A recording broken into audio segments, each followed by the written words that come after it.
5 August হাসিনার সরকার পতনের পর তার মন্ত্রী মিনিস্টার যে যার মতো পালিয়ে গেছে। কেউ দেশে আত্মগোপন করে আছেন কিংবা কেউ বিদেশে পাড়ি জমিয়েছেন। তবে আইনশৃঙ্খলা বাহিনী এই মন্ত্রী প্রতিমন্ত্রীকে আইনের আওতায় আনার জন্য এখনো খুঁজছেন।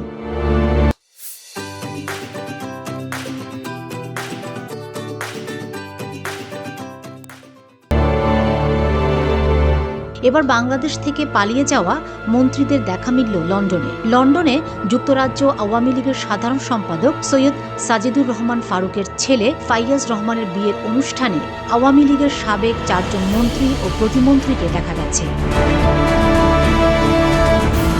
লন্ডনের O2 এলাকায় ইন্টারকন্টিনেন্টাল হোটেলে ওই বিয়ের অনুষ্ঠানের আয়োজন করা হয়। বিয়েতে অংশ নেন আওয়ামী লীগের যুগ্ম সাধারণ সম্পাদক ও সাবেক পররাষ্ট্রমন্ত্রী হাসান মাহমুদ, সভাপতি মণ্ডলীর সদস্য ও সাবেক মৎস্য ও প্রাণী সম্পদ মন্ত্রী আব্দুর রহমান, সাংগঠনিক সম্পাদক ও সাবেক নৌ পরিবহন প্রতিমন্ত্রী খালেদ মাহমুদ চৌধুরী, সিলেট জেলা আওয়ামী লীগের সভাপতি ও সাবেক প্রবাসী কল্যাণ ও বৈদেশিক কর্মসংস্থান বিষয়ক প্রতিমন্ত্রী শফিকুর রহমান চৌধুরী, সিলেট 3 আসনের সাবেক সংসদ সদস্য হাবিবুর রহমান হাবিবও এই বিয়ের অনুষ্ঠানে উপস্থিত ছিলেন। গত বছরের 5 আগস্ট গণ অভ্যুত্থানে ক্ষমতাচ্যুত আওয়ামী লীগ সরকারের সাবেক 4 মন্ত্রী প্রতিমন্ত্রীকে এই প্রথম একসঙ্গে কোনো অনুষ্ঠানে দেখা গেল। এর আগে গত বছরের 8 ডিসেম্বর লন্ডনে শেখ হাসিনার ভার্চুয়াল সমাবেশে প্রথমবারের মতো প্রকাশ্যে দেখা যায় সভাপতি মণ্ডলীর সদস্য ও সাবেক মন্ত্রী আব্দুর রহমান এবং সিলেট জেলা আওয়ামী লীগের সভাপতি শফিকুর রহমান চৌধুরীকে।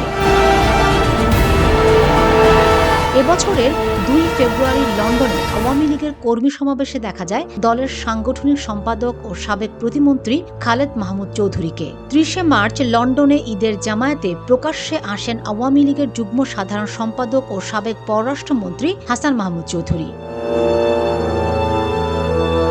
আগে থেকে গুঞ্জন ছিল তিনি বেলজিয়ামে ছিলেন। লন্ডনে অধ্যয়নরত ছেলের সঙ্গে ঈদ করতে তিনি লন্ডনে আসেন। আওয়ামী লীগ নেতার ছেলের বিয়েতে সাবেক মন্ত্রীদের উপস্থিতিতে আনন্দ প্রকাশ করতে দেখা যায় যুক্তরাজ্য আওয়ামী লীগের নেতাকর্মীদের। নাম প্রকাশে অনিচ্ছুক যুক্তরাজ্য যুবলীগের এক নেতা গণমাধ্যমে বলেন, দেশে আওয়ামী লীগ ও বিভিন্ন অঙ্গ সংগঠনের লাখ লাখ নেতাকর্মীকে বিপদের মুখে ফেলে পালিয়ে এসে তারা কিভাবে এসব অনুষ্ঠানে অংশগ্রহণ করেন তা ভাবতেও লজ্জা লাগে।